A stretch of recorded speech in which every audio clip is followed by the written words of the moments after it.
Welcome back to a Thanksgiving video. My name is Mohammed Tantawi. I appreciate you joining me.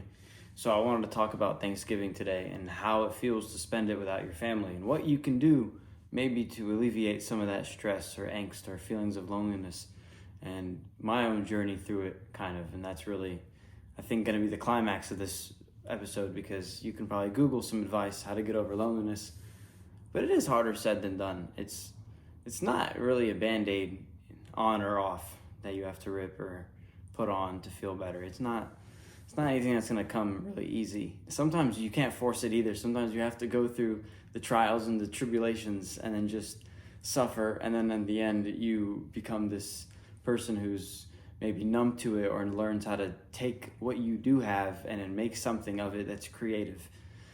And I've spent a lot of Thanksgivings alone, thinking I'm the one who's hated the most in the universe, looking at Instagram and looking at family photos and food and stuff, and I'm feeling so lonely and just out of place and wondering why me, and it can get hard. Anyone who tells you it's not is lying. You sit there and you look at people's lives and you wonder, why can't that be you?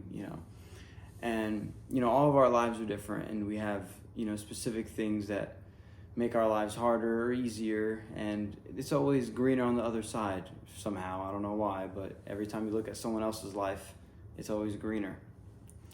So this Thanksgiving was the first Thanksgiving I spent with a friend in a long time, and it felt different. And I remember a few days ago I was at the gym. I was walking into the gym, and I'm not thinking of Thanksgiving. To be honest, at that point in my life, I'm planning to do the same thing I always do, which is nothing. Just sit in bed and scroll on Instagram. And I got this idea because I saw this person that worked there that is a good friend of mine. I was like, let me just throw something out there. So I was like, you want to make food? So what we did is we made some food today. And the idea was only possible because I took the necessary steps beforehand. I was at the gym. I was doing something out of the house, getting my mind away from whatever's bothering me at home. And I went to do something. And what it do is a snowball effect. And I think that translates to a lot of aspects of our lives. But in this case, it translated to me being able to do something on a day in which usually represented nothing but loneliness for me. So we made a bunch of food. Bro, let me tell you about this food. All right, so Dan the turkey. I hate turkey. Bro, I hate turkey. I don't know what people were doing with turkey. But we made steak and then the regular stuffing, some mac and cheese. We tried to make a mac and cheese casserole. I'm going to say it turned out okay. I'm gonna just leave it there. It turned out okay. It could have been better, but it could have been a lot worse. So it was definitely edible. And we made mashed potatoes. We ate some key lime pie or lemon pie or something like that. And then, dude, I tried eggnog for the first time. I tried eggnog. It was so good. And, I had a great time. It really taught me something that I felt like I needed to immediately share, because I know how it feels to spend Thanksgiving alone. I know how it is to be distant from your family. I know how it is to have a family situation that just makes connecting with your family very hard. And, sometimes you just get frustrated at the world. But let me be the one to tell you, it's okay. You can build your own family.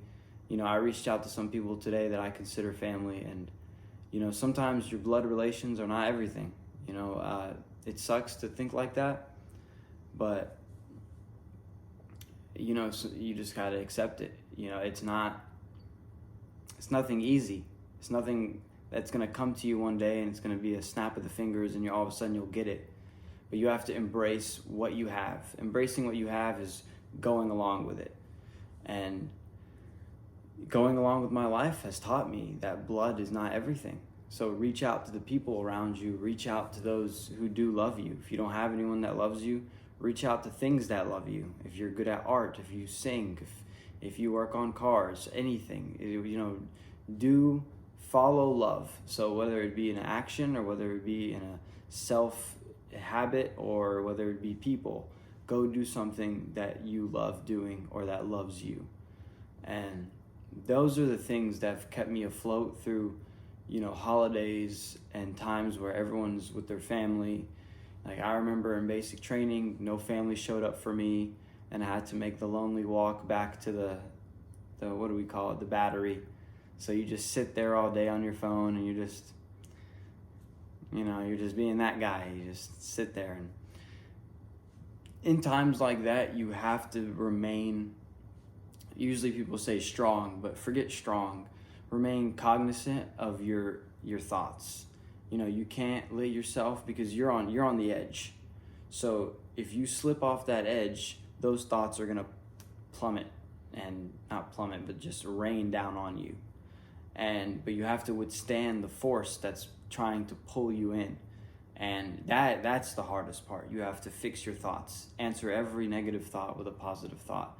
And it's harder than you think, because you start to run out of compliments for yourself sometimes. You start to phrase compliments in weird ways. And you start to ask yourself, why can't I generate compliments the same way I can generate insults? And that goes back to a whole lot of work that we all have to do day by day. So I want everyone that is alone on Thanksgiving to know that it's not the end of the world, and you'll be okay. But in the moment, I want to validate your feelings, because it sucks. It is lonely. It is annoying to not have the camaraderie, the family members everywhere, the big tables with a bunch of food. Like, to be honest, today we had like a ghetto Thanksgiving. It was, just a few pots and pans, and we made it work, and things turned out okay here and things turned out okay there. But overall, it was a fantastic experience, because I made use of a day that would usually represent something negative. And it's not about, comparison is the thief of joy. It's not about comparing, but it's about it's about repairing. So if I can repair certain wounds in me by acting on, instead of scratching wounds, I'm embracing scars, if that makes sense. So I can build upon it. And now these scars, I wear them like they're whatever, like I wear them like a t-shirt. But a wound you have to constantly care for, and if you pick at it, it gets worse. And when you let yourself go down to that dark place because of a circumstance, or because something reminds you of a circumstance, it's inevitable that you will feel the same things again.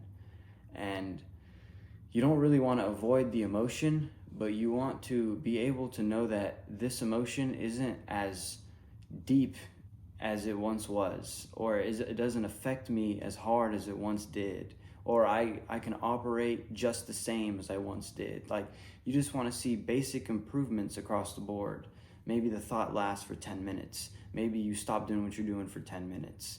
Maybe you are negative and constantly insulting yourself for 10 minutes. Like, things that used to take you an hour now take you 15 minutes, 10 minutes, 5 minutes.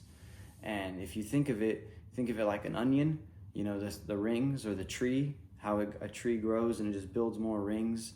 Like, your pain is in the center. And as you grow, you'll have more and more and more experience. But you want to fill those rings with positive additions, positive waves that give you reason to look outward instead of inward all the time, and then focus on yourself and loathe. If you notice, that's kind of David Goggins' whole shtick, is like, we loathe ourselves, and we're a bunch of bitches because we think too much about how hard our life is. But in reality, we just haven't come to terms or made sense of why our lives are so hard, or why things are the way they are. We haven't dealt with the fact that life isn't fair. We're still screaming at the world in a way, even if it's inward, we're screaming at the world. And those are places that I'm sometimes in still, and I'm constantly battling to try to improve the time that I spend in those places, because I'm not really convinced I'll never be in those places again. But I am convinced that I can take it from 10 minutes to 5 minutes to 4 minutes to 3 minutes to just a thought. I am convinced I can do that. So this was a short video, and I just really want anyone who's alone on Thanksgiving, or feels like the world has abandoned them, or that family is not there, to know that you do have something. You just have to look for it. Just look around you. If it's nothing, we'll make something out of nothing, because there is something, I promise. I've been in positions where I've done some stupid things because I thought there was nothing there, And it's always hindsight that makes you feel stupid. It's not what you're doing that makes you feel stupid. It's always hindsight. So it's like, I could have just done that. So I hope you enjoyed this video. Like and subscribe. Share this with a friend if you know they need it. And I'll catch you on the next one.